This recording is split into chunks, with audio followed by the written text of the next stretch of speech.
What a time to be alive. What a time indeed. Dude, I can't contain the excitement anymore. No? No, I can't. Is it because we're going to talk about anime? Yeah, it's because we get to talk about anime. Yeah! We haven't talked about anime in like forever. I think there was a point in time where we wanted to, and then that was supposed to be Parasite, but then that didn't. It kind of happened, but it happened towards the latter end of an episode that wasn't about Parasite. Yes. If I remember correctly. What episode are we on? It should be 107. 107. So that is you, me boy. It is me, my boy. So welcome everybody to Uned Education Station. I'm Arthur. I'm here with Zach as usual.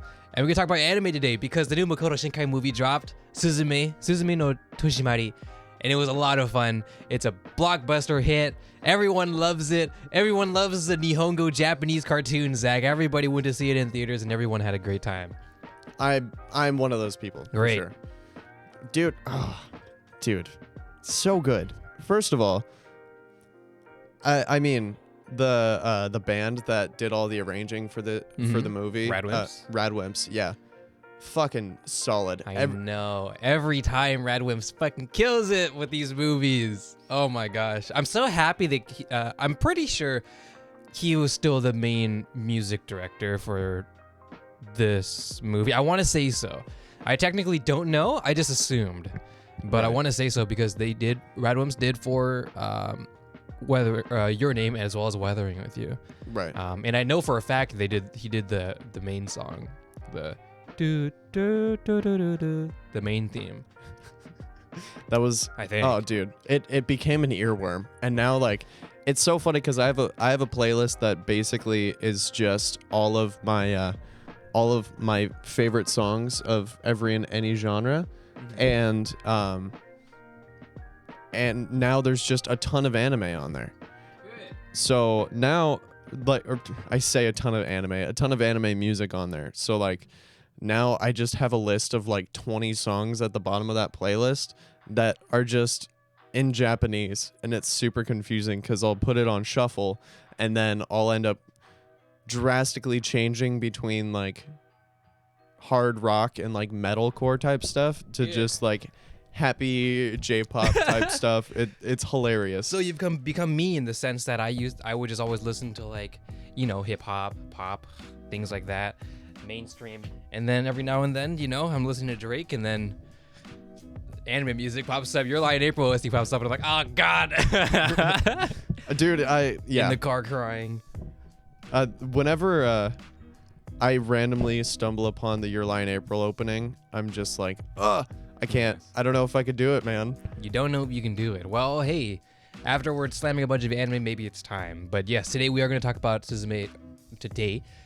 Today we're going to talk about Suzume today. Great English. I kind of just woke up. It's already been about an hour, but, a little slacking on the sleep job, but, Yeah, your boy is not used to waking up in the daytime, so. Yeah, you do be waking up in the daytime, but much later in the daytime. I'm waking up in the afternoon, dog. Yeah, but that's because of your job, so what are you going to do, Yeah. What you going to do? Not much you can do about it, but you're doing pretty well, I'd say. You would hope, right? I would hope so, at least in my experience, in me looking into you. I'd say you're doing pretty all right as far as things go. Still better than driving a Tigard, right? Yeah, I mean, I'm still working in Portland, though. Still better than driving a Tigard, right? Fair. There we go. All right, see? Find the optimism, Zach. Find the optimism, and you'll be a happy man. That's true. Yeah. Yeah, dude. I mean, we'll get into the meat and potatoes of it in a little bit, but for those of you who don't know, like I started working a similar job to what I was doing when I was in Tigard. I'm now working as a surgical assistant at an animal hospital, same thing. But now I'm working 5 p.m. to 3 a.m. Yeah. The night shift. Woo! Yeah. So it's a little bit brutal, but I mean, it is what it is, right? Yeah. I mean, hey, we're so young, still figuring out the jobs, so sometimes we don't have that type of jurisdiction yet, Yeah. So sometimes you just got to do what you got to do. It be what it be. It really be what it be sometimes. But hey, that's besides the point. Welcome everybody. Let's talk about some anime. Suzume time. Suzume time. So this is not the third film because Makoto Shinkai has made other films. Yeah. I thought this was going to be was the third film. Oh, excuse me. Gross. My fault. What I thought this was going to be was the third film, like in the continuation of the Your Name and the Your Name and Weathering with You universe, because the Your Name and Weathering with You were without a doubt indefinitely within the same universe, at least, right? Yeah. I thought Suzume was going to be as well, but that was more of just an assumption. Mm-hmm. So that's fair. Maybe it was. I don't know. But while we're watching it, and we can talk about it in a bit, but while we were watching it, I didn't really notice it. I didn't notice any tiebacks. There was a few that after, because I went and watched it twice. Mm-hmm. So I watched it with you and my brother, right? Yeah, with you and my brother on Saturday. No, Sunday. Mm-hmm. Sunday. And then I went to watch it with Christian and Jamie on Monday. Unfortunately, Cameron wasn't able to make it. So I was going to ask you about this because you did get the really unique opportunity to watch it twice in the theaters. Mm-hmm. Just kind of different things that you noticed that you may not have noticed on the first watch, and also like we can get into that once we talk about it more. Okay, so while I was watching, there were some things I would I would say, "Oh, that's cool," but I can't quite, like, because they were back to back. This was Sunday and then Monday. And unfortunately, I don't, off the top of my head right now, I can't think of any. I know there was some that popped up while I was watching, because I was thinking the same thing. Oh, this is my second rewatch. I'm gonna see if I can notice anything. But then every now and then when it would happen, I would notice something. Oh, that's cool. I'll try and remember that. And then I didn't remember it. And then I forgot. But can you blame me though? Because the theater experience is incredible. Dude. It is phenomenal. Absolutely phenomenal. Yeah. I mean, if there wasn't a bunch of people who were sitting there speaking or like regurgitating lines from the movie. There was these two kids behind us, back left. I know this because this happened to Josie too. Well, Josie, there were just a bunch of kids that were laughing the whole time. This time they were laughing, but they were definitely like weebs of some sort because they were mimicking the Japanese. Which is fine. I do that every now and then, right? Mm-hmm. You know, I'm watching my Japanese or my animes, and they say the cute Japanese word, oishi, and I want to say that too because it's fun, and I also like to vocalize Japanese too, right? Mm-hmm. So I can get some very little practice in as much as I can where I can. Mm-hmm. And then these fuckers are like, no, they're doing it too. That's fine. What's the problem, Zach? we're in a movie. Yeah, that's right. We're in a movie theater. There is like 5 other parties with us. They're not the only ones. If they're in their own Discord call, you know, jerking off to each other, that's fine. You know, you can say that. You can say it. Go ahead. But we're in a theater with other people in the theater. Yeah. In close proximity because we all have similar seats. So what are you doing? I wanted so bad to turn around and say, "Shut the fuck up!" Like, please.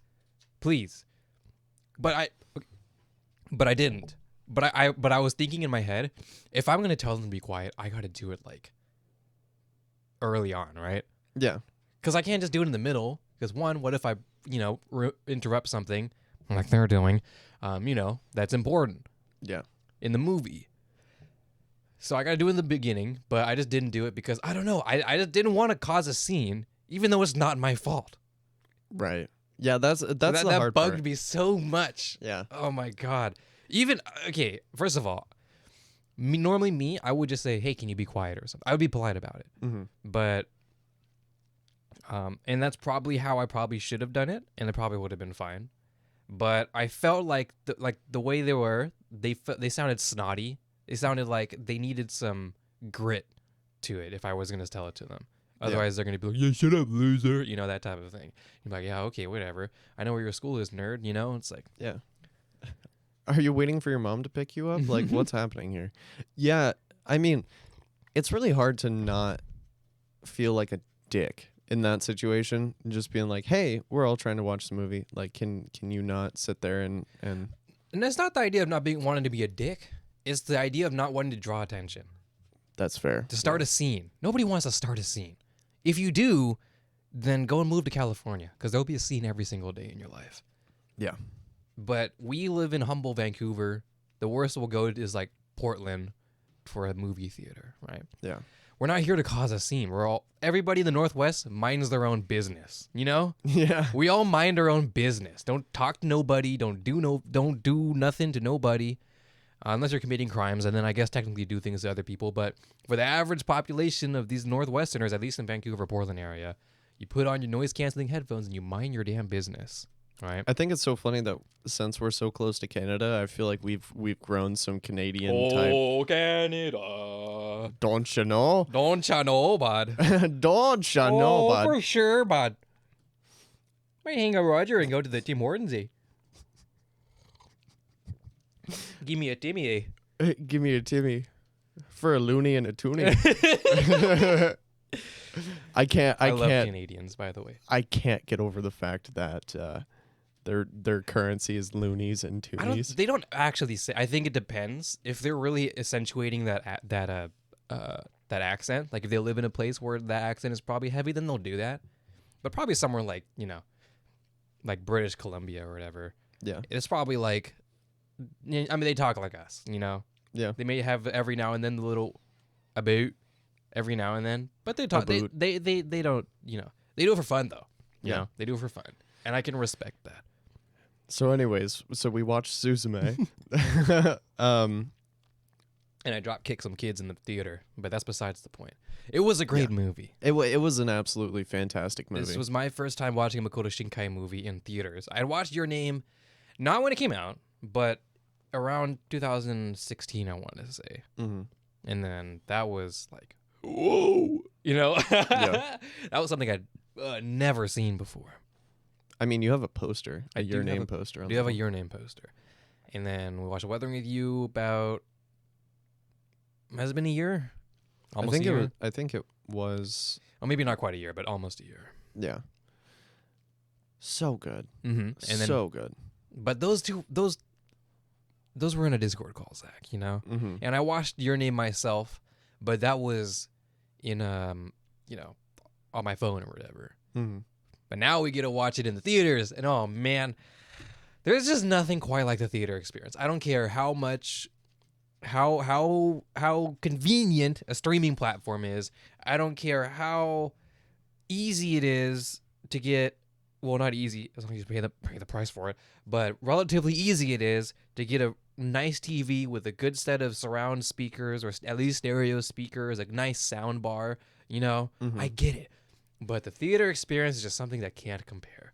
It's so much so that I would, unironically, if I ever had a house, I would dedicate it to like a movie, like a movie room, right? Like a cinema room. Mm-hmm. Not quite like the chairs and everything, all that, but have a movie specifically for cinema that would be separate from like our family room or something, right? Yeah.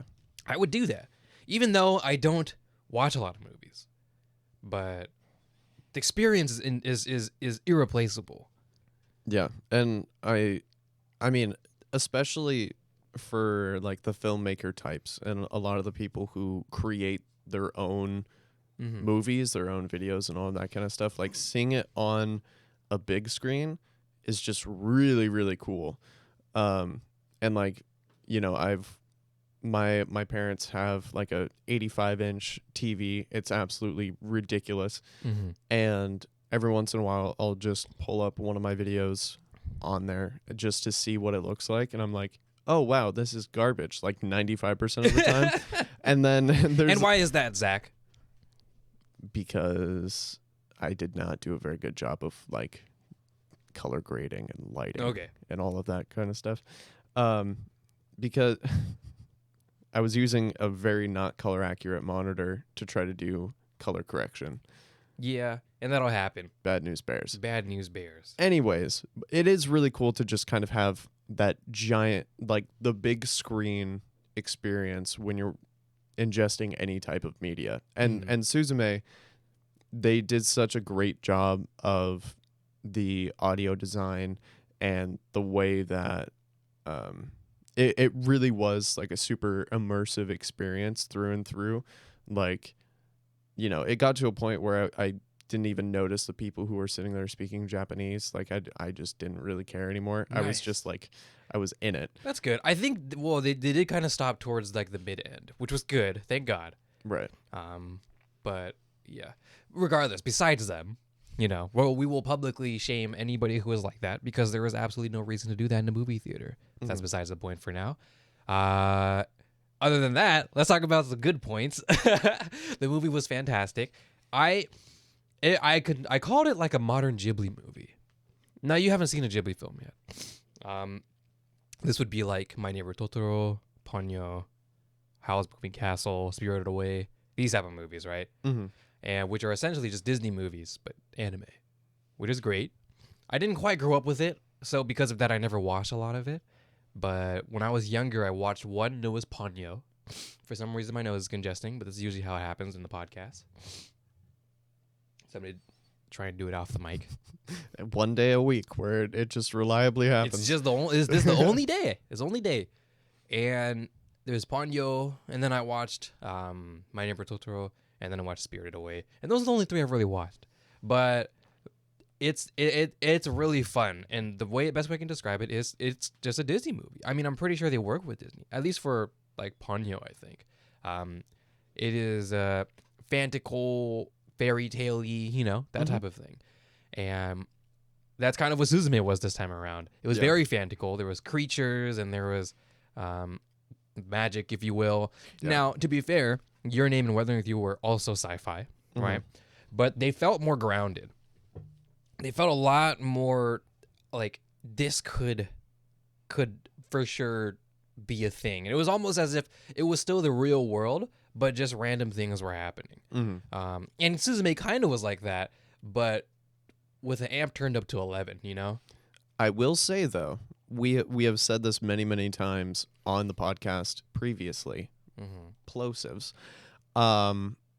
If you establish the world and the rules within it, then it's so much easier to be convinced that that could actually happen. Right. And if there was like a keeper of the keys and like the people who close doors to other dimensions and all that kind of stuff, like in Suzume, like they did a really good job of establishing the rules of the world and the roles that the characters had within that world, which I thought was really, really cool. I thought that was awesome. I agree.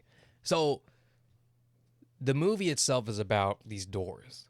Now, before, like, you didn't really watch much, or if anything at all, of the movie before we went and watched it. I had only seen the trailer in, like, Japanese, like, once or twice. So, honestly, I didn't know what I was getting into either. What I thought, okay, real quick, semi-spoilers are Weathering with You. I'll give you 5 seconds. Okay, it's been 5 seconds. I thought that it was going to be a continuation after Weathering with You with Japan just flooded, or at least Tokyo flooded.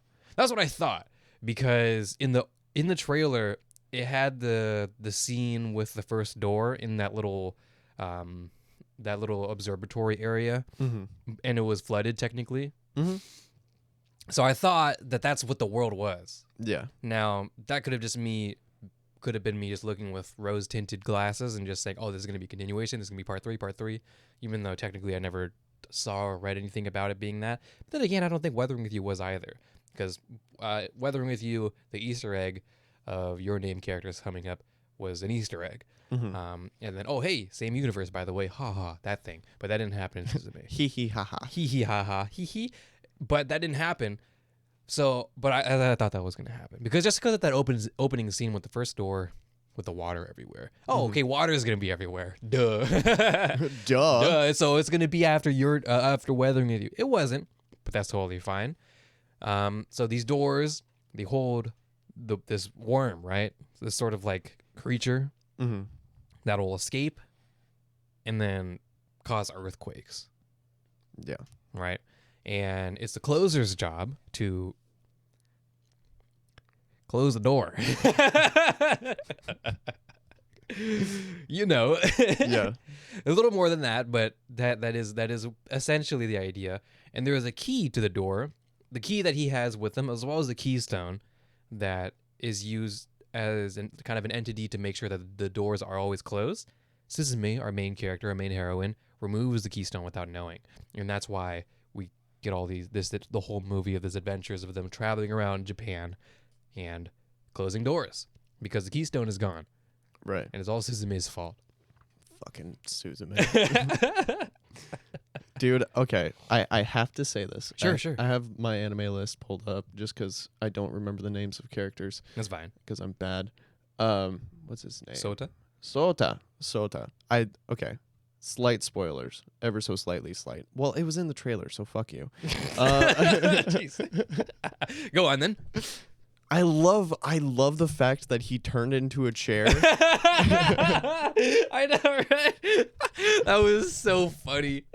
I mean, okay, it was really funny in the beginning, and I was like, haha, that's just going to be like, you know, a 10-minute excursion of them just trying to find the Dajin. 10 minute, no, it was a whole movie. Whole movie was a fucking chair. And okay, this is a major testament to Makoto Shinkai's ability to craft a story that's way more in depth than you would expect it to be. Because motherfucker's a chair. He's a chair. Right? But if you don't like me at my best, you don't deserve me at my worst. Come on now. You don't deserve... If you can't handle me at my tripod chair, you can't handle me when I'm sexy, man.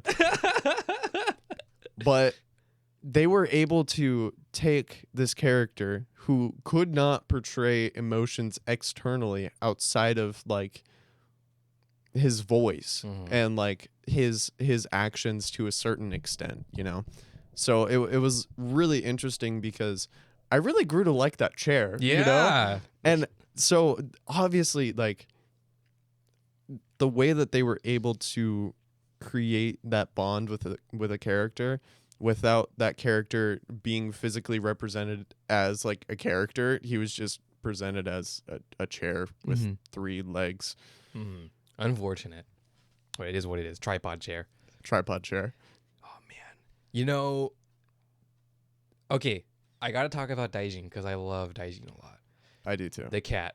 I didn't like him at first. I thought he was a really silly character. I mean, in that sense, I did like him, but as an enemy or an antagonist, I was like, I don't know. It seems too silly, you know.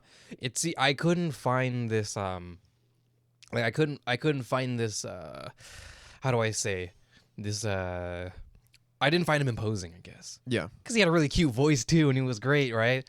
But I will say he was very mysterious, and I definitely grabbed that vibe from him. So that's good. But the thing that, so after I went and watched the second movie, this is when Christian, he loves movies. He loves overthinking movies. In the sense that he just likes to understand the lore of movies and the lore behind all sorts of things, right? Yeah. I mean, Avengers guy, right? A Marvel comic guy, right? Yeah, for sure. A lot of enjoyment in backstory and stuff. And one of the things that we talked about while we watched it, or after we watched it in the car ride home, it was a long car ride home because we went all the way down to Hillsborough. So I'm sure that was a fantastic time on the way back. Oh yeah, got to talk about a lot of things. Us and Jamie, and then he had a lot of fun theories. So first of all, we looked up Daijin and Sedaijin, and so Daijin was the white cat, Sedaijin was the black cat, which doesn't get introduced until later in the movie. And those two represent 2 political ministers, I think, 2 government ministers in I forget what period, but you know, in the past, right? Of which controlled the East and the West. And that's kind of this idea of the keystones. And I think Daijin, we looked it up, and this was like the first Google search, so bear with me, but I think Daijin meant, I was trying to figure out when we were watching, what is Daijin? What does that mean? Because Dai kind of, it means like big, right? And Jin kind of refers to a person. Big person. I don't know about that, right? Big person. So maybe, and then someone in the movie said he kind of looks fancy. This is the translation, right? So he kind of looks fancy. Let's call him Daijin. So that kind of makes sense, like a fancy person, as in a loose idea of a big person, right? Like a larger than average person, like metaphorically. Yeah. such that you would be kind of, I know, fancy. You know, it's these weird translation gaps that's hard to kind of bring together, especially since I'm not that literate in that. But that's an idea. Looked it up. Apparently, daijin just means talking cat. Apparently, I don't know how that works. Maybe it's a word I'm not sure, or characters I don't know. But that's kind of the first thing that we saw. It's just a cat that can speak English, or can speak, I guess. It can only speak English. Only English. That's why I spoke in Japanese. No, but it can speak. But Daijin also was a minister of one of those one of the Western Eastern gates or whatever. So that's pretty cool. Sadaijin being the other one. So that's pretty cool. And the worm. Where did Sedaijin come from? Sadaijin? Yeah. Like he just so in the movie, it was kind of like after that big fight between Suzume and man, that fucking staff fight broke me. I get it. Dude, yeah. But Sedaijin, he popped up so this is something I understood after the second watch. He popped up after the Tokyo Gate because he was the keystone for that gate.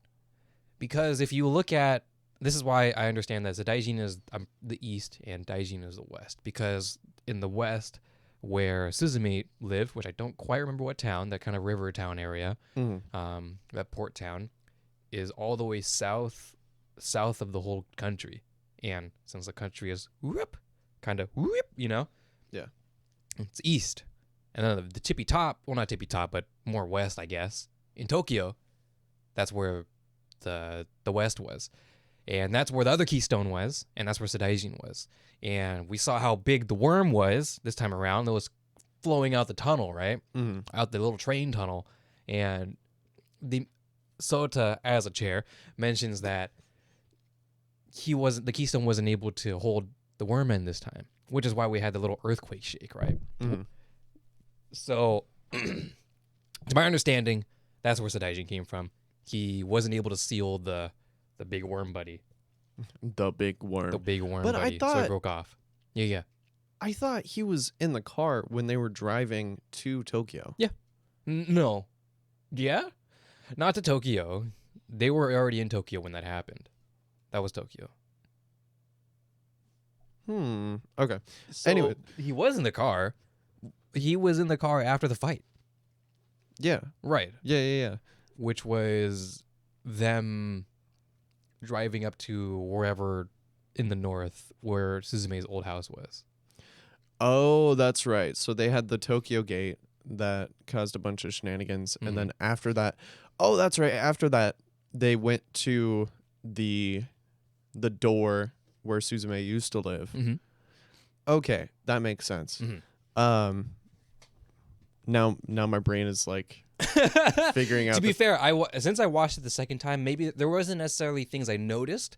It was more just solidifying the ideas that I wasn't able to immediately interpret on my first watch, basically. So it was like I already kind of knew because you already kind of know, but you know, it was in an hour and a half, 2 hour movie, and a lot of things happening. You'll forget the bigger you'll forget the bigger and the smaller details, honestly. Yeah. So the second rewatch is just is like a reread of just to refresh yourself of, yeah, that's right, I remember that. Rather than, I didn't notice that before, I guess. I love how you're like Sota as a chair. Sota as a chair. He is a chair. Also, one of my favorite things is that Sota, since he couldn't use his appendages because his appendages were chair legs, he had Suzume closing the doors and everything like that. And I thought that was really cool. That idea that she had become like a part of whatever the hell's going on. She just kind of like jumped into it and was like, okay, I guess this is my life now. Yeah, well, she wanted to, so that's fine. Yeah. Oh man. I'm trying to, so this whole idea of what these doors are, I haven't really thought about a way to ground it other than it just being just a fun idea. Of the idea of this is an abandoned place. This used to be a place full of life, right? So, in order to close a door, you have to think about the people that had lived there before, the people that had ventured there before, such as the old abandoned middle school and the old abandoned Ferris wheel or amusement park, if you will. And remember a time where people lived, that I would remember a time when it was more populated, to be able to kind of contain all of those memories within this door. This is just my spitball ideology of it. But for me, it was just kind of, okay, it was just a cool idea. So I don't know. Well, I mean, what I think it was Sota was talking about with the ever after. Right. That realm being Tokuyo. It's funny because there was something called Tokuyo in Genshin. And I was like, oh, that's silly. They probably misspelled Tokyo. But it referred to a realm in Genshin that was kind of like, which is really funny after I realized this after the fact, was kind of this ever after kind of surreal world. This surreal kind of not afterlife, but this weird limbo world, I guess. Mm-hmm. And that was what that Genshin realm was, Enkanomiya, for those who know. And they called this little area in Enkanomiya Tokuyo, which was this kind of centerpiece area where a lot of where the ghosts would reside. Very cool. So now I know. So that was a fun tidbit. I was like, oh, that's cool, because that's what it was called, the Ever After. That's how they translated it back.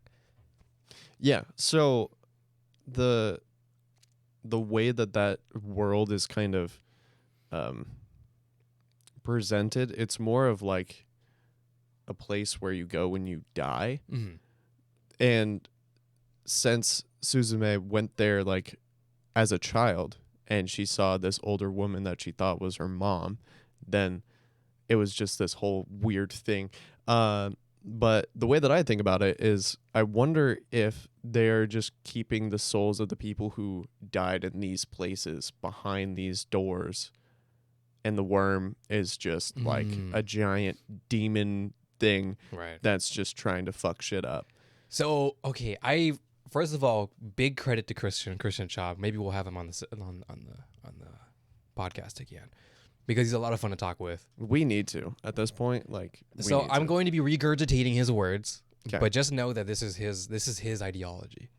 This is his wisdom. This is his wisdom. This is what his idea of this whole idea of, maybe not necessarily Tokuyo. We didn't really talk about that, but the idea of the worm itself. So we may be jumping into spoiler territory. So I'm going to warn everybody to go. By the time this episode goes up, I think it may not be in theaters anymore.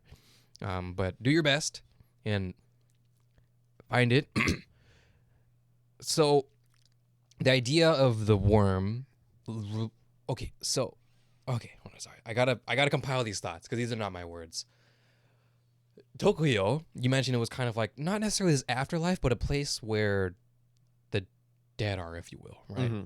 The place where some may go to rest. But it's really just this limbo. But for now, we'll call this an afterlife, right? The ever after life. The worm does represent the dead in a way. But the dead in the sense that maybe it's not good people, but bad people. Because if it's just the afterlife, then whether it's heaven or hell, I mean, but based off of the depiction of what inside the door looked like in the end of the movie, of the flames and everything, I'm going to venture that was hell, right? Just for a symbolic, and also just to have something in writing to understand. When the worm exits, it goes up. It goes upwards. Almost like it's trying to reach heaven. Right? Or it's trying to go up into, it seemed like it was going up, and then that's where the door was up high. No, I'm not talking about the end of the movie. I'm talking about when it leaves the door. Oh, okay. In the beginning of the movie, in the first door, when it leaves the first door in Suzume's hometown, it goes up towards heaven. Oh, fair. Okay. Right? And then what Christian was really fascinated about was the golden streaks, the golden lines that would appear.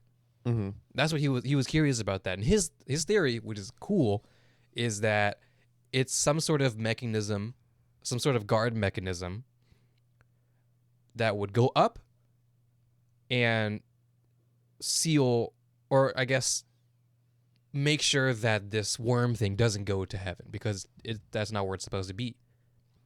Even though it wants to go to heaven, it should not be in heaven because it's in hell, right? Or devils or demons or whatever you want to call it, right? So the little white streaks, or sorry, the yellow streaks are basically just ropes or ties that go up, grapple the worm, and pull it down to bring it back down to hell. But Earth is in the way. Thus why it doesn't care whether Earth is there or not. It's just going to pull the worm down. Thus is why it slams against the Earth and causes earthquakes. That's a cool idea. I like that a lot. It was very cool. I was like, oh, that's cool. Pulling a demonic worm back down to hell because it should not be in heaven. That was cool. That's wild. Yeah, dude, you can go really crazy with different theories about the symbolism about a lot of things. Like one of the things that makes me really happy about this movie is that they didn't over-explain anything. Like they really let you interpret Just it. think about it. Yeah. Just think about it and interpret it in the way that makes the most sense to you. And yeah, it was really cool. And I mean, it did kind of make me sad that Daijin, when Suzume was like, "No, I don't love you." Oh yeah. Just like wrinkled and turned into like I a know, old... that was such a tough scene. See, I felt with Suzume in the sense that I just didn't like Daijin. He was really annoying and was just causing too much ruckus for no reason. Because the thing about a bad enemy, like a bad enemy is just an enemy with no reason, right?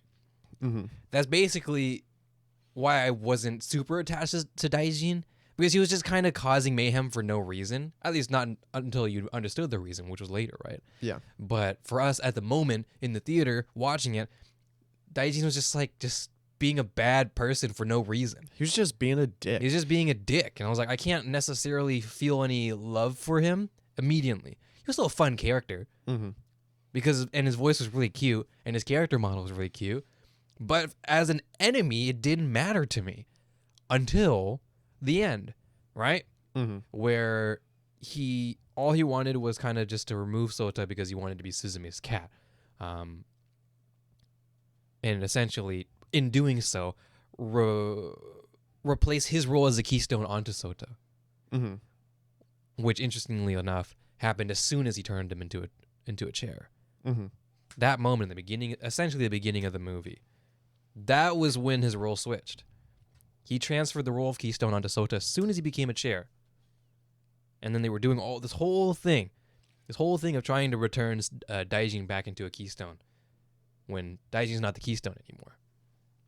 Right. After that moment in the beginning, he was not the keystone anymore. And so, yeah. And the once you figure out the motives, it's like, oh. And then you realize that he had been leading them to all of the doors the entire He's actually time. A good cat. No. Why do you have to give us a complicated cat character? It's a cat. It's a cat. And then, oh man, this is the ending. But he is like, oh, I guess I can't be your cat, and he turns it back into a keystone. That shit hurt me so hard. Oh my god. Oh. That's a really tough character. I think we really there's a lot of argument right now of like Daijin didn't really get a good ending, but there's an okay, here I'm going to argue this. So Daijin wasn't able to become Suzume's cat, and then he just returned back as a keystone, right? And he wasn't able to obtain any sort of resolution, right? Yeah. Here's my argument, right? I think he was able to, because he was able to kind of, first of all, be released in the first place because of Suzume. After being sealed for how many years, right? Yeah. And yeah, it was only released again for like another day or two, or however long that the whole excursion was. It seems like it was a long time. Probably like a week at most. Yeah. I think. You could track the times when they went to bed. I think not even a week, honestly. But he was able to leave, at least for a little bit, Yeah. leave and explore and do random shit and attempt to be Suzume's cat, but that didn't really work out. So, gonna fast forward back to when it didn't work out, and she almost like yeeted it onto the ground, and then he shriveled back up into like this little starving cat mode, right? But then during this time, he was able to reflect on that. He returned back to Suzume when they were making their trek back to her hometown in the car on Sirikawa, I think his name is. Cool dude, bro, man. Cool guy, right? They went back to the hometown, and he was basically silent the whole time, Daijin. In this whole reflection period. He was following Suzume, he was being with Suzume, Daijin that is, but he just wasn't talking. And that oh man, in my second watch, that really I was really paying attention to that so much because I was like, oh man, I feel so bad for Daijin, especially in the first watch with you. Daijin really didn't get his resolution, so the second watch I just paid attention to Daijin the whole time, and he was just kind of observing, I guess, Suzume and her interactions with other people during this whole reflection period, of which then they finally go back to their hometown, or Suzume's hometown, her old house, to the first door that she had went into. Yeah. It's revealed that Daijin was helping Suzume all the time. Suzume thanks Daijin, and Daijin goes back into cute cat mode, and it was like the biggest smile on my face I ever had in my life. I was like, oh, thank God. Dude, yeah. That whole part of the movie where it was after the Tokyo door and everything like that, I honestly really liked the fact that the pacing slowed down a lot at that point, because there was just a bunch of crazy shit happening throughout the entire, first 2/3 of the movie. And then it was like this moment where we just get to chill and go on an adventure that is just kind of like, there's that slice of life moment in the middle of like all of this chaos. And then the momentum starts to pick up again, and then we're starting like the final bit. I would argue the slice of life moment was before the Tokyo Gate, because everyone was depressy mode after the Tokyo Gate. Oh, that's fair. But I agree. That whole it's oh man, the thing that Makoto Shinkai does so well is his twists.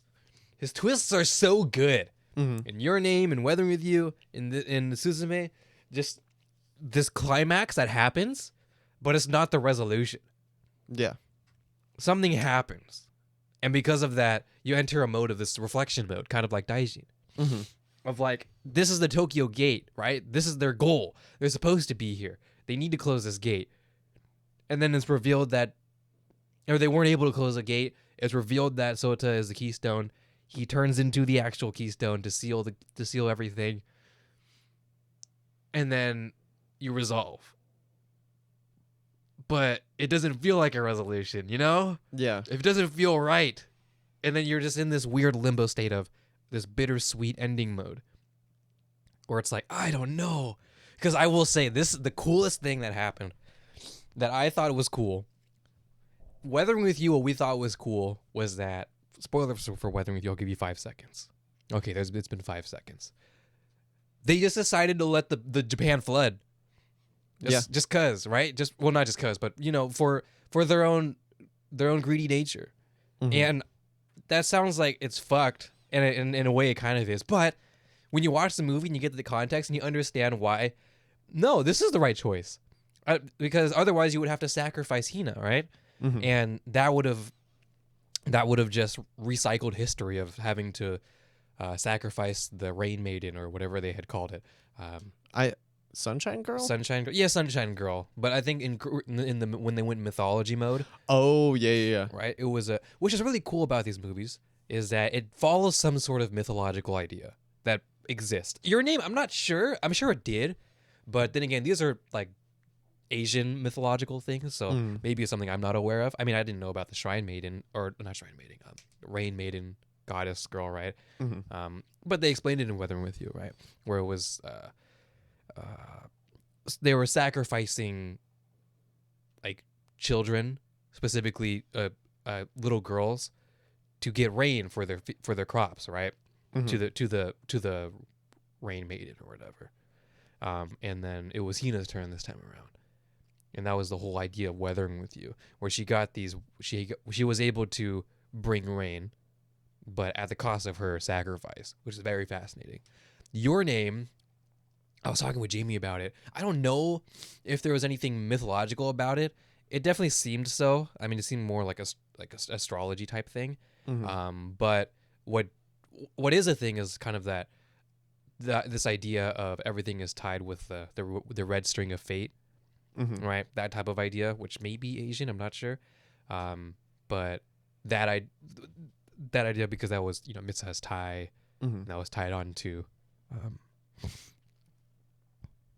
oh man, no, it's been too long, I don't remember the names. That's okay, you don't have to pull it up, but that idea. Suzume is connected to some sort of, not mythological thing, but something of the past, some idea of the past, which would have been the two ministers of the gates of the East and West, right? Mm-hmm. And that was kind of that idea. It's very cool. Yeah, I definitely really like the idea that it's based off of something that was either like mythology or just like a almost like an ancient ideology, Mm-hmm. and then it's just personified in a way that is just gorgeous and like Right. it's so cool. Oh, and the thing I was going to say is that in Weathering with You, they decided not to sacrifice Hina. Right? Right. But in Suzume, she actually did it. She actually spiked Sota and then turned him into the Keystone. Yeah. At least for the resolution. And that was like a really, really tough moment because that was her decision. Mm-hmm. That was her decision after a lot of emotional battle and trauma immediately. But during the Tokyo incident, when they weren't able to close the door fast enough, and the worm was able to remove itself, and it was revealed that Sota was the new Keystone. After burying everything, Daijin was like, "You have to do it, Suzume. Everybody's going to die. It will break the earth. Millions of lives are going to die." And it was like, "Oh my god, everything in my body hurt." I was like, "Oh, Yeah. But what do you do? Yeah. And I mean, a lot of what my brain was immediately telling me in that moment was like, don't listen to him. Don't listen to him. Don't listen to him. But the stakes were drawn out this time. In Weathering with You, it was, for Tokyo is flooded, right? yeah. And it's just not ideal. A little bit less than ideal. Yeah. But this time, this Daijin lays the stakes out. The earth will break. Millions of people will die. Right. And it'll be Suzume's fault. Oh man. It's like the stakes are very high. The stakes in are that moment. so high. I'm like, man, what do you do? So that was such a tough moment. I get it. I so get it. Because, the fairy tale ending is always going to be, no, I can save both of us or whatever, right? I can save the world and Sota, my love, Mm-hmm. But oh man, but then the idea, I mentioned that it wasn't grounded as much as Your Name and Weathering with You, but it was still pretty grounded in the fact that this feels like a real world. This feels like if Suzume doesn't do it, she's going to kill everybody. See, this is what I was saying at the beginning of the episode. When the world is established and the rules are made, then it makes it feel like it could happen. And I think my favorite part of the entire movie was when Suzume spikes Chair Sota, and then everything just kind of resolves itself. Yeah. And then As if it was the answer. Just sacrificed him. And then the movie keeps going after that. Mm-hmm. And like I think that was the coolest part for me, was the idea of like, oh shit, we're not done yet. Like, where are we going? What's Yeah. gonna happen? Like, how is this gonna end up resolving itself? Like, we thought that we got this climactic ending, and then there's just more happening now. It's just like, it feels like you're on a roller coaster and you don't know when it's gonna end. Mm-hmm. And you think you've hit the end, you've hit that little slow bit where everything starts to slow down and you think it's going to stop.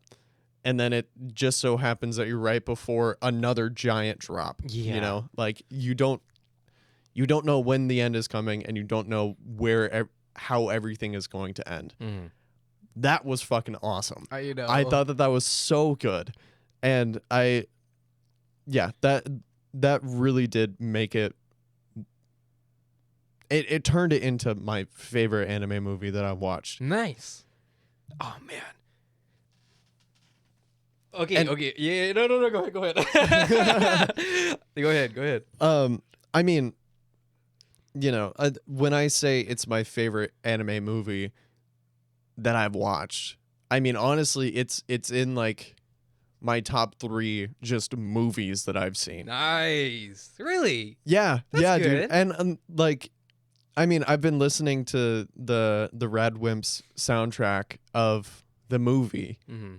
pretty much ever since I got in my car and left the movie That's the theater. effect. After you watch Your Name, all you listen to is Your Name for like a month. And then after you watch Weathering With You, all you listen to is Weathering With You. After Suzume, all you listen to is Suzume. Oh, man. Okay, oh, man. We can talk about that in just a second. But there was one thing I just absolutely love really quick. Or not really quick. And it's the dynamic of Suzume and her aunt. Oh, yes. We didn't even touch on that at all. Okay, go ahead. Now, Zach, I don't know if it's because I'm an old man now. I'm 87 years old. I'm 112 years old as of yesterday, actually. It was my birthday. Yesterday. So on my I'm turning- on my 199th birthday, I begin to realize that I associate or I relate more to these adult characters more. God, dude, I fucking know. You know what I mean? Oh, I hate God. how right you There are. was a point in time where I'm like, oh man, I really want to be like these I want to be like these happy-go-lucky high school characters again, or I want to be like these when I was in high school or when I was in college, and now I'm like, man, Now I'm just Tamaki is such a great. I feel so bad for Tamaki so much. That's her aunt. I feel so bad for her because she's what they said she was 40, and oh man, and okay. I'm gonna put my coffee down. So Tamaki, Suzumi's aunt. Suzumi's past was that something happened, and it was revealed that in her hometown a tsunami hit. That was the whole sequence of when she came back and she was going through her notebook that she put in a time capsule. Mhm. And then she reached those scribbled out pages, and then she was flashbacking to tsunami warnings, Mhm. and that's why her house was like that, or her village was just decimated because it had been attacked by a tsunami, and she had lost her mom from that. And at some point, she ventured off and accidentally went into the ever after. Upon going to the ever after, things happen. Blah blah blah blah blah. Talk about that in a bit. She comes back. Tamaki, her aunt or her mom's sister, ends up finding her alone at the house, and then, oh man, okay. Here's a quick, very brief theory crafting. Is that when Suzume went into the door to go to the ever after, I think time passed differently I agree. because there was this whole idea. There was this flashback during when older Suzume was going through her old notebook, the scribbled out pages, and it was Suzume actually being with people, not with her mom, because she was asking, "Have you seen my mom?" You know, she. Okay. Oh God, this broke my heart so much. She had as a young kid who was, I think, 4. She was taught to say the base, like have you seen my mom? She works at the hospital nearby. She's probably looking for me. And she has this routine thing to say when she gets lost. Oh, that hurt me so much. And she was just saying it over and over again. Have you seen my mom? She's probably really worried about me. And the whole time, that hurt so much. That hurt my brain. That hurt my heart. That hurt my body. That hurt my soul. Now, children are great. So, time passes. The reason why I think so is because when her aunt, Tamaki, finds her again, she's alone. She's alone. It's all snowy and stuff, and evacuated. There's no more people. So there was people before the door, presumably, right? But now she's in an abandoned house or abandoned area. So there's that time skip, some sort of time skip. Maybe not a large one, but just a time skip of some sort, or a time acceleration. Sure, yeah, time acceleration, yeah. And then Tamaki finds her, and Tamaki ends up adopting her. Right? So that's basically how they end up beginning their interaction. Now we actually time skip to when Suzume is 16 now, and Tamaki is like 40. The thing that is crazy is that Suzume actually admits that sometimes she's worried that she took her aunt's, cherished years. Because she's 40 and she's working and she's raising a child by herself, and not that I can relate to it, but you hear a lot about hardworking single mothers, working in the States, trying to support a family. It's no side gig, Zach, Yeah. That's the main gig. I mean, that's what my mom was doing before she met my dad. Right. It's no side gig. Yeah. Right? So, oh, man. When she broke down, oh, God. Every single part of my heart just shattered because I get it. This is during the ending of the movie, relative to the ending of the movie. Tamaki is looking for Suzume this whole time because Suzume is just going off into a life-searching journey, right? Or, not an actual, excursion of saving the world, but a soul-searching journey at the same time. And Tamaki is looking for her, finally finds her in Tokyo. Now they're going up to their hometown. This is currently where we're at in the movie. And they stop at a gas station, or a rest stop of some sort, and Tamaki tries to convince Suzume to go back home, or we should go back to Tokyo and then go back home, right? But Suzume doesn't want to. And then they have this whole fight, this whole brain battle. And then finally, for some reason, she just snaps. Because, well, not for some reason.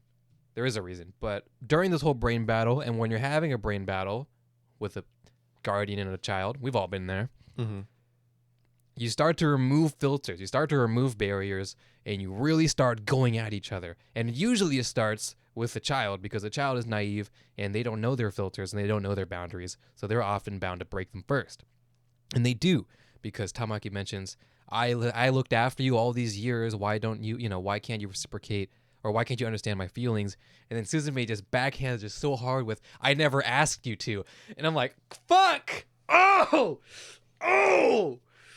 Oh, that hurts so much. And then she does this and then I felt that so hard in my chest. I was like, oh my God. I don't think I took a single breath throughout that entire argument. You can't. It was so tense because this is not some shonen final fight. This is not some romance drama thing. This is like a real relationship issue. And that hurts so much. That hurts so much. Oh my God. And then Tamaki and is revealed under the influence of Sadaijin. For whatever reason, perhaps Sadaijin's just is able to allow honest feelings, but Tamaki just lets it go. And he says, you took away my best years. I can't get married because who wants to marry someone with a child, and then this and that. And she starts having this moment of just letting everything out. And you're like, oh, fuck, oh, God. At this point, Tamaki is not even that strong of a character because she has not appeared very often. She's always just been the the concerned guardian. Right. That is just like, what the fuck are you doing? Mm-hmm. And then now we have this point where it's kind of come to a head, and like it's just tensions are at an all-time high, everyone's stressed out, and then she just snaps. And it's just like you can see she turns into such a complex character just in an instant. And that's so cool. Because, like, I mean, I've been in fights like that where it's like, you know, I was an angsty teenager and I was like, I never asked to be born. Yeah. You know, like all that kind of angsty shit. And, like, you know, watching that happen, like, I felt my hands start to get all clammy. I was, like, all tensed up. I mean, you just can't breathe. You're holding your breath because, like, oh, no way they're saying that. They can't say that. They shouldn't say that. But they are, and you're like, oh man, you don't mean it. You don't mean it. You don't mean it. It hurts so much.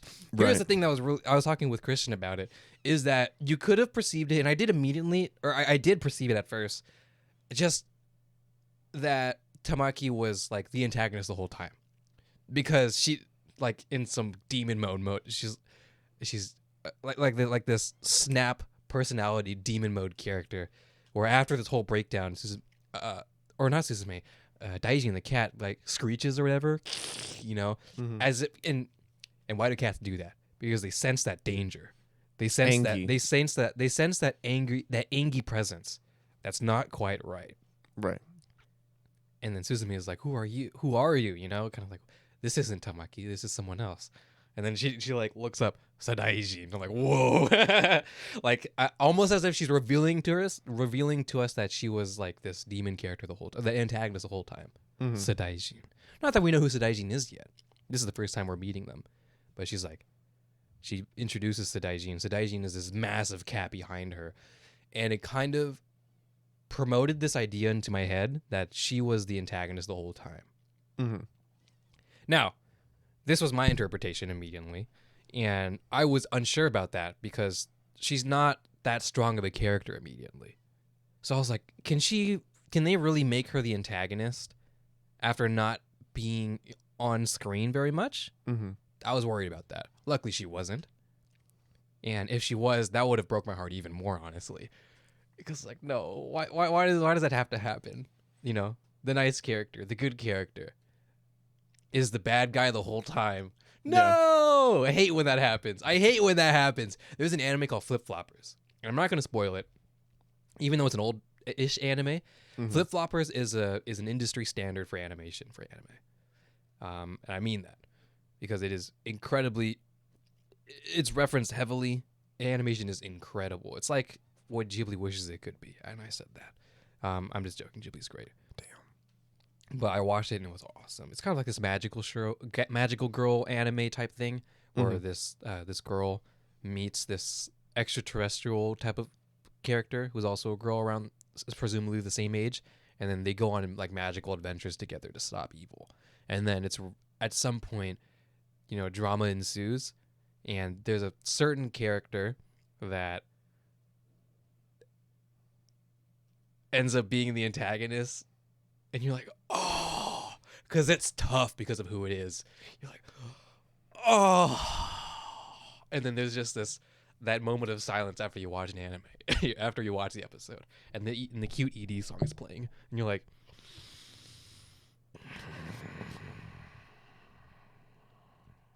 you know.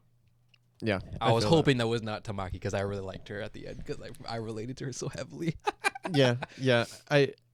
I mean, all she wanted was for everything to go back to how it was before and for some type of normalcy. And that's fair. Right. That's fair. That's super fair. And, you know, she's like the voice of reason, like the person who's actually like trying to make it like, hey, Suzume, you're doing some real crazy shit right now. Like, hey, let's not. Okay. Assume that you ran away from home. Right. Okay? Where do you go? Like, the neighborhood over? I don't know. The mall? The forest? The forest down the road? Where did Suzume go? Fucking Tokyo. Fucking Tokyo. She went across the fucking country, Zach. That's like saying I ran away from home and I went to Florida. Yeah. that's a bit of ways, right? Yeah. That's no running away from home. That's something concerning, right? Mm-hmm. So Tamaki is in complete the right realm.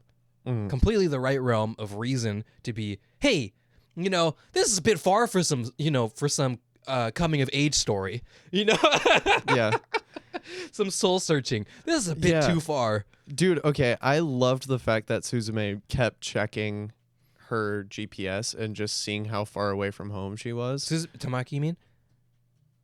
No, Suzume would, like, when she, like, intermittently as she was like adventuring out. Yeah. You should check the GPS when she's on the train and stuff. Yeah. Yeah. And I thought it was so fascinating because it was just really, really showing how far she was going. And it's like, oh shit. It was like, oh yeah, this is just gonna be a day trip thing. And then she ends up in fucking Tokyo and you're like, how the fuck is she gonna get home? Yeah. She has school tomorrow. Homie, you left halfway through school? School is irrelevant when the world is in chaos, Zach. Yeah, I know. I mean, honestly, if anything, this is a perfect representation of, like, there are way more important things in life than school. Like, well, okay, school wasn't really the only one. These movies didn't really revolve around a school life. Right. If there was a school life, then it would matter. But it didn't. Your Name didn't really. There was a school, but they didn't really.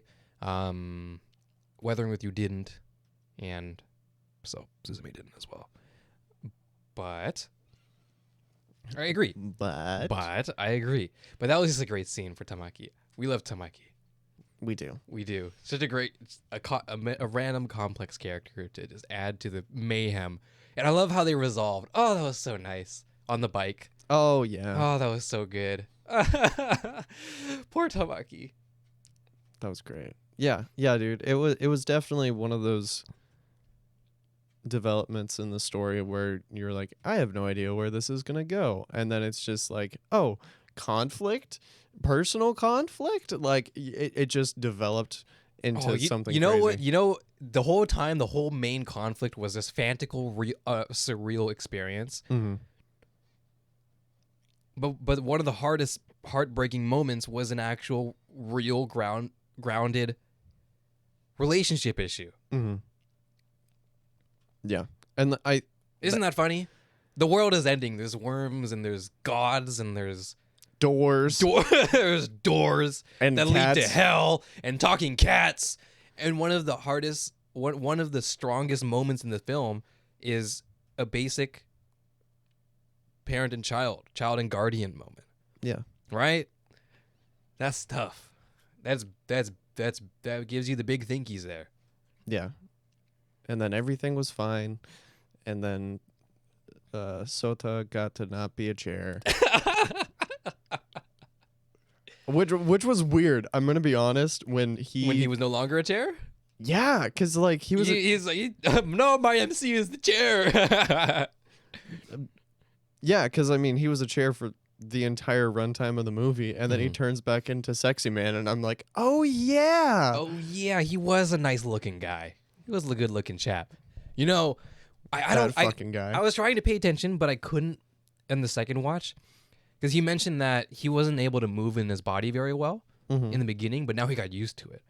He was galloping because he's on all fours. Well, 3, but he was galloping in the beginning of the movie. I don't think he was. I think he was trying to left right. Yeah. And then by the time we went to the amusement park, and he was able to catch up to speed with Daijin, he was galloping. Very cool. I thought that was so funny. Very cool. But so you're on all fours. You're going to gallop. You okay? Something just fell. I don't care. You're going to gallop if you're on all fours. Yeah. I don't care as in meaning like, it's probably fine. Everything is fine. I don't care what fell, Zach. I don't care. I'm going to keep talking about my enemy. My chair. My chair. Okay, the cat scene, there's something about this movie in particular, visual wise, that changed so much, and I can't quite pinpoint it. But to me, the difference was a combination of 3D and not, because the thing that is incredible about these Makoto Shinkai movies is the paintings, Oh, the dude. background art, which are just big exploded paintings. It's the reason why there's something different about these movies. Mhm. There's something different that feels really cool about these movies. What is it? It's the hand-painted backgrounds. It's the hand-painted assets. Yeah. They're just absolutely gorgeous. They're I'm looking at the gorgeous. Your Name Yeah, poster. it's gorgeous. And not that there's anything wrong with, you're working on a TV show anime that's, per weekly deadline, right on deadline every single week. You're going to make some CG buildings, You're going to make some CG characters just to be in the background to walk, Mm-hmm. And there's absolutely no wrongdoings with that. But that's the thing that sets Suzume or these Makoto Shinkai movies aside from the others. In this movie, I noticed I don't know, I didn't notice it at first in Weathering with You. Maybe I have to watch it again. I'll notice it again. But specifically in this movie, also may have been because I didn't notice it watching it on a monitor or my phone. But now I'm watching it in the big screen. There is a lot of parallaxing, a lot of rolling, larger scenes, I guess. Mm-hmm. Like there's a lot of panning scenes. And of which case there are for sure 3D elements. But the elements that are 3D are still hand painted. You can tell. It's not, I mean, if not, then it's a really painterly, a really cartoony painterly aesthetic to these 3D models. But some of them are obvious 3D models. Some of them, they do just look like actual painted assets smacked onto a scene with a 3D camera and tracked along, so that way you get natural parallaxing. Yeah. Because it is 3D, but you're using like if this was, God damn it, there we go, some HDMI cable boxes. If this was the background and this was a fence, it would move like this, right? Mm-hmm. Right? Yeah. That's how that would work. So that idea was really, really cool. And they gave a lot more of those larger panning shots where you were able to let the parallax happen. I don't know if they did that with Weathering with You. I don't know if they did that with Your Name. If there was a wide shot, it would probably be still. Yeah. In Weathering with You, if there was a wide shot, it'd probably be still. But I feel like there was more close-ups that time around. This one, they really embraced the idea of a large panning shot, a large zooming shot. Mm-hmm. And they let you, and that felt so, it felt more realistic. It felt like this was shot on a camera. Mm-hmm. In just this beautiful painterly world. And some guy just found a way to just get into this world and shoot a film in it. Right. Yeah, and also one of the things that I noticed probably immediately was what you were saying, like the really long shots, the the chase sequences in between cuts. It would just be so much longer than you would expect it to be. And that really helped just kind of like get me really into it, because I mean, if you're jump cutting every 2 seconds, then it can be really jarring. Okay, here's a fun thing, and that I noticed during the cat scene chase, which by the way is a sequence masterpiece. Oh yeah, 100%. I don't know if they have it on YouTube yet, but if it's uploaded on YouTube, I need to watch it again, because after I watch it, first of all, I was blown away by it when we first watched it. I watched it a second time so I could pay attention more. It's such a greatly shot. Okay, so what? Okay. Quick, nerdy talk, real quick. Just slightly. Nerdy talk, but not really. It's still grounded to people, because what is the number when you're shooting a film? What do you go after? Like a movie, a live action movie. What are you going after? You're going after realism.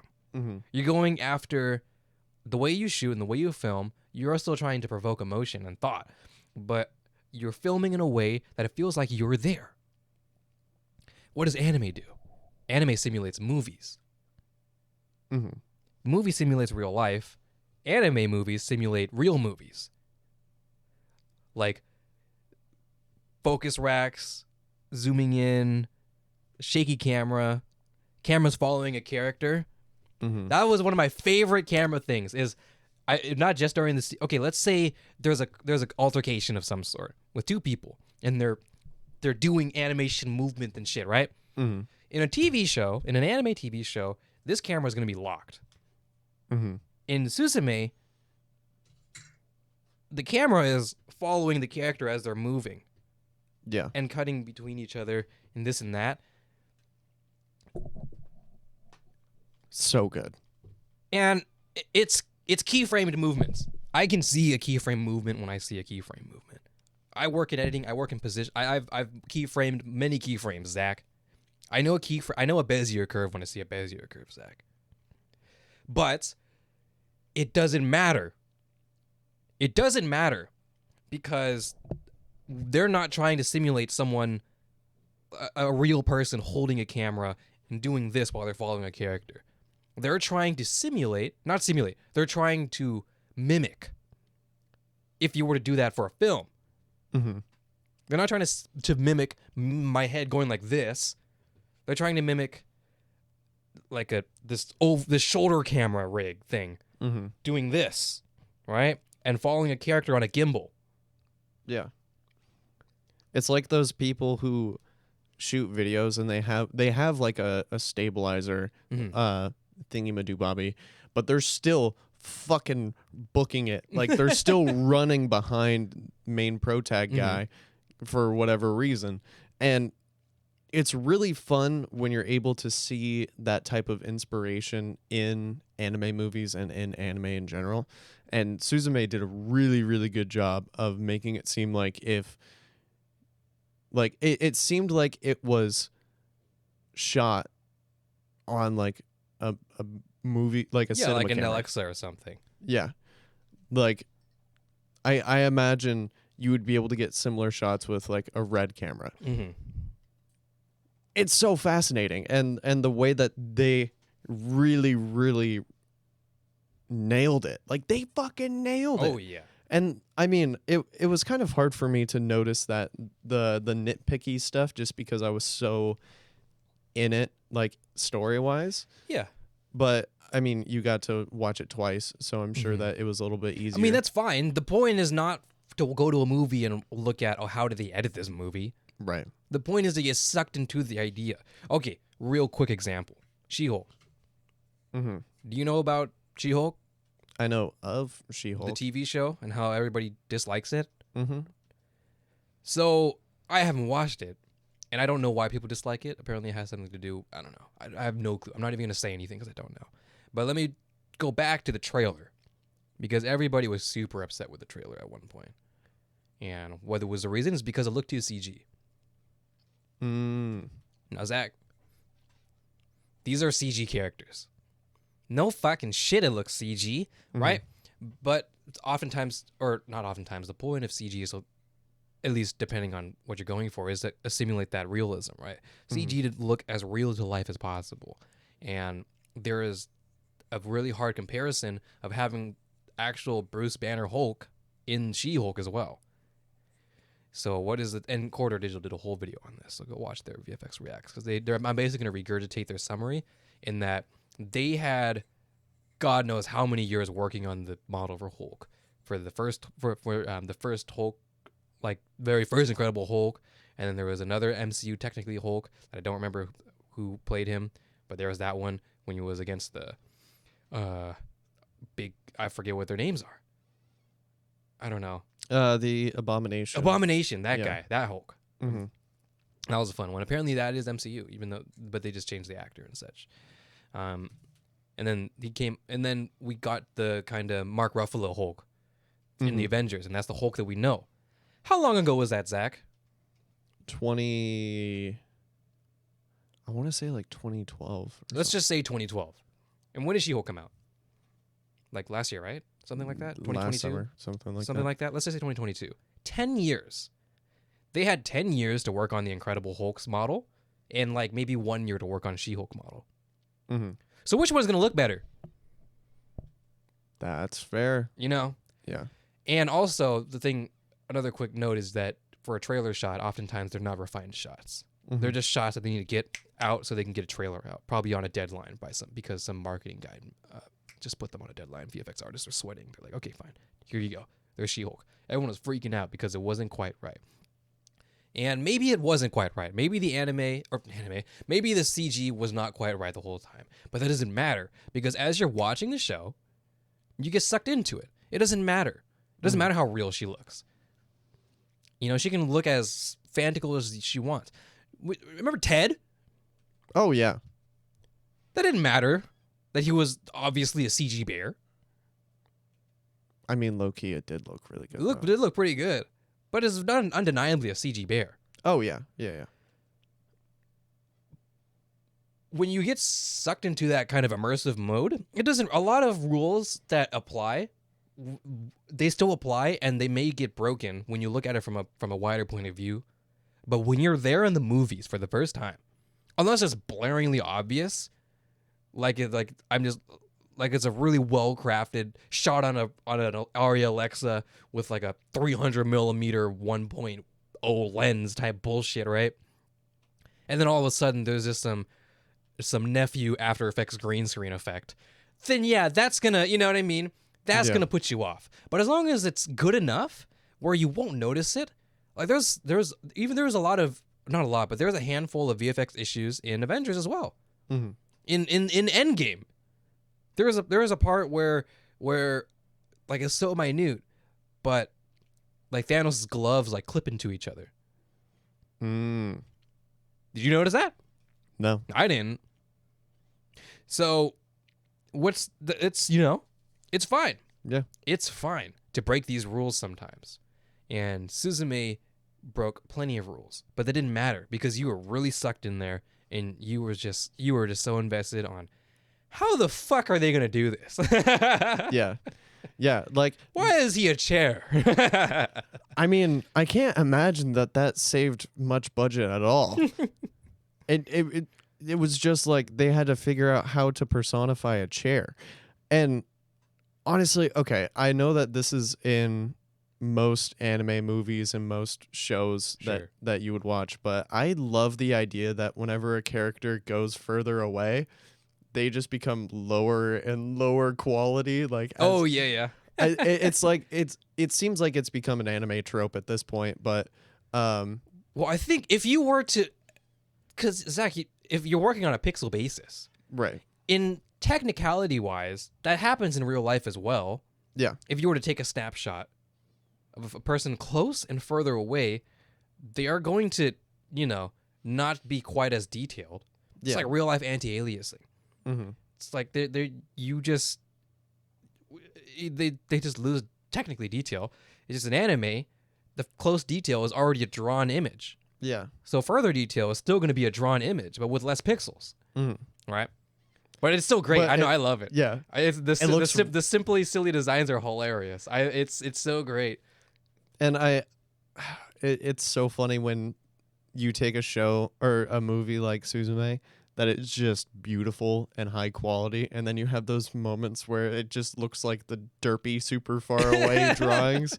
It's like it doesn't take you away from the story at all. It's just one of those itty bitty little tiny details that I notice that I'm just like, that's silly. That's goofy. Yeah, I don't think they can make like an actual like person though like that though. Mm-hmm. Like or have make it more detailed than that. First of all, is fine. First of all, there's no reason to. That's a waste of animation budget. Yeah. Second of all, if you did, you wouldn't even be able to differentiate or to distinguish those details. Yeah. And you'd have to use such a thin brush. Right. So then it would just be a mess anyways. Because in real life, we don't have black outlines on our body, Zach. That's true. Mm-hmm. I just thought that was funny. No, I felt the need to mention it. No, they're hilarious. There was a scene when I watched it again. When I watched it the first time, I found it funny. But there was another scene, or there was the same scene when I watched it a second time. It gave me a laugh again, where it was when they were on the ship. Oh, yeah. Speaking of ships, truck outside. They were on the ship, and then this was after the whole chase scene, and she's getting, or Suzume is getting food from the vending machine. Mm-hmm. And then and then the dude was like, "Oh, did you see that? Did you see that toy chair or whatever?" And then she turns around with just this low texture face, like, "No, no, I did not." Just dead face, just done with the world face. It's so funny. I love that so much.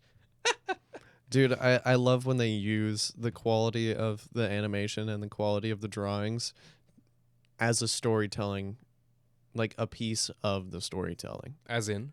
As in, like, you can really portray like goofiness with a very simple facial expression, Mhm. and also you can like there are so many instances, especially in like shows more so than movies, Mhm. where it'll just have this really simply drawn but like super exaggerated expression that someone would have on their face. um I'm trying to think of a specific example, but for some reason my brain is just like gone. Do you get what I'm saying though? I do. Just the inherent nature of just being able to change the face and you change their expression, Yeah. right? Yeah.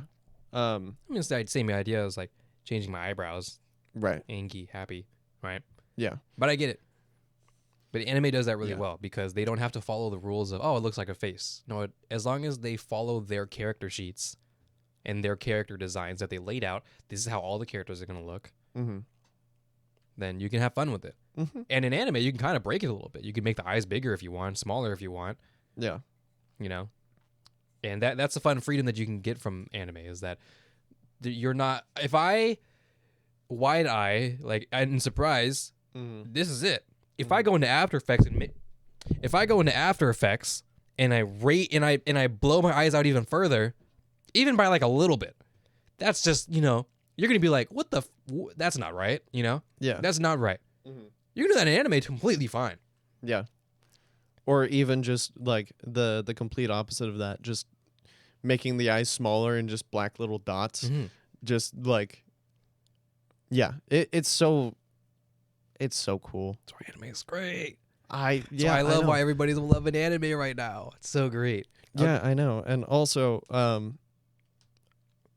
next episode we're gonna talk about Bocchi the Rock. We are going to talk about Bocchi the Rock. Let's go. I'm making him watch Bocchi the Rock. Yes. We're almost done. I think we're just going to finish it today, right? I think so. Yeah. You just or want to do like the last 6 eps, or what do you want to do? I mean, we could do Saturday, Sunday. Like we could do 3 Okay. eps after this episode, and Yeah. then we could do 3 eps Sunday. Well, we'll see. We'll do 3 eps today, and we'll see what the vibe is. Fair enough. Yeah, but I'm making him do that, so that'll definitely be the last thing. But I want to say one thing though.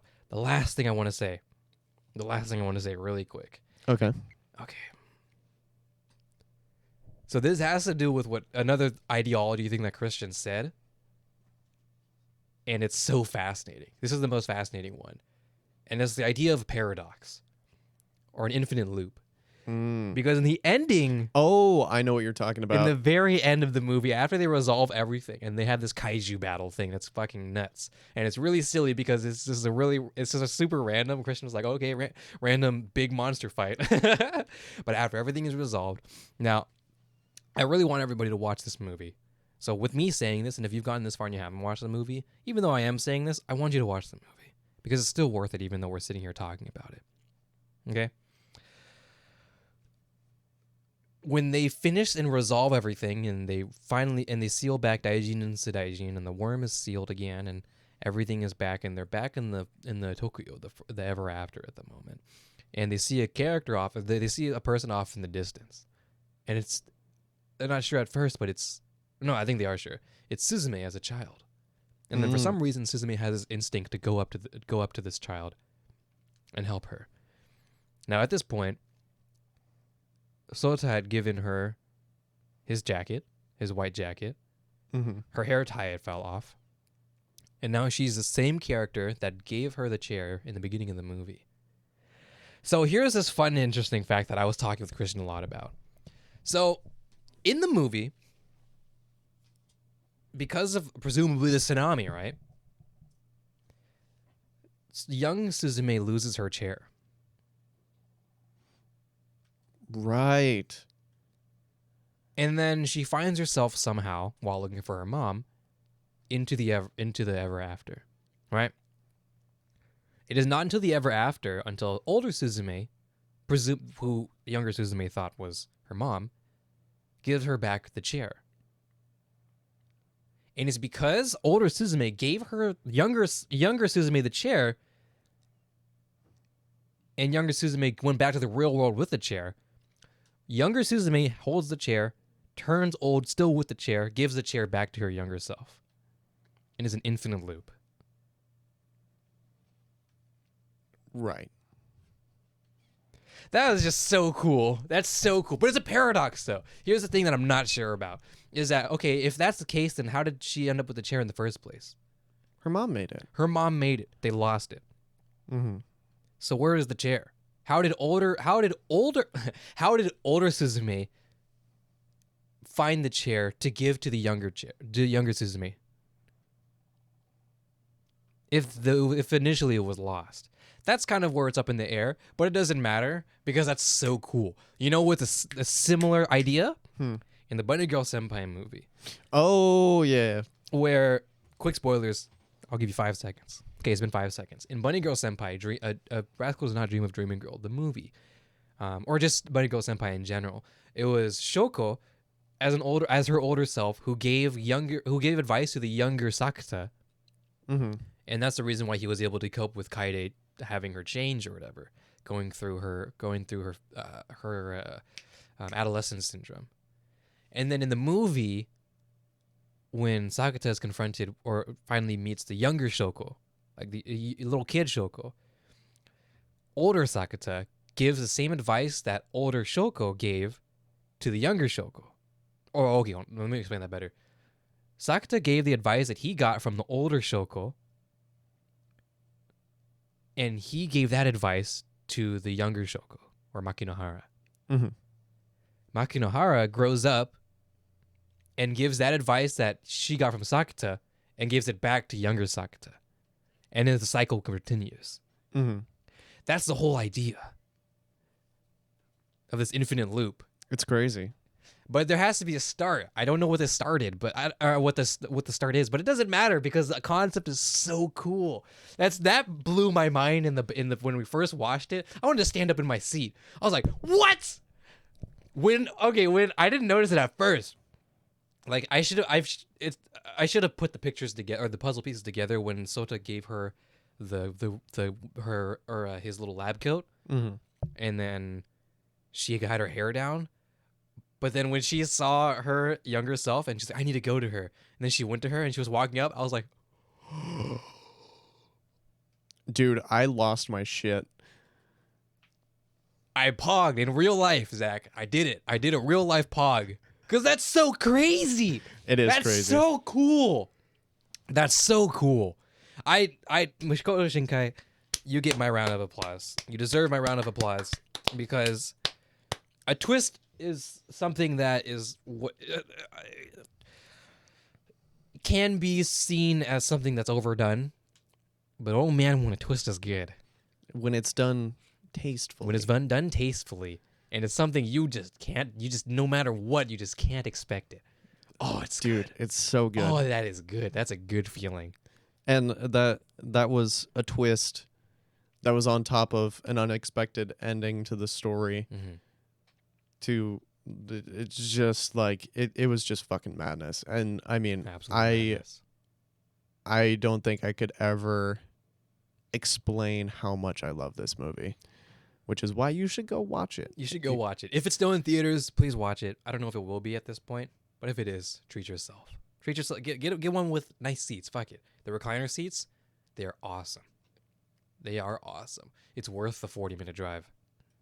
That's fair. Yeah, the seats at the theater that we went to were kind of dog shit. Yeah, they were dog shit. But, either that or I just have a higher standard now after having those recliner seats. Oh, even me, yeah. Yeah. Anyways, I suppose that's all. Thank you, everybody. Go watch Suzume. Treat yourself. And after that, go ahead and watch Your Name, Weathering With You. Watch all the Makoto Shinkai movies. 5 centimeters per second. Watch that one too. That one is great as well. Anime is great. I'm happy everybody's into anime. I'm happy Suzume was, I think, the 4th highest selling movie of the month or year or whatever the fuck it was.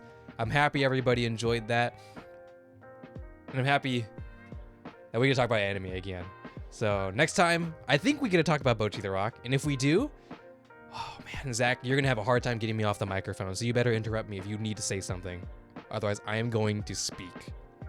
Fair enough. Fair enough. I also have a lot to say about that Then show. you better say, shut up, Arthur. I need to talk now. I give you permission to just cut me off at any moment. Deal. And I gave everybody permission to go to the description, subscribe, like, do all the things. Thank you so much for this journey, this ride so far. 107 episodes, right? 107 episodes. Ish. Yep, 107 episodes-ish. And it's been a lot of episodes, but that doesn't matter because we'll see you again next week. So, I'll catch you. Bye. So long. Farewell. Goodbye.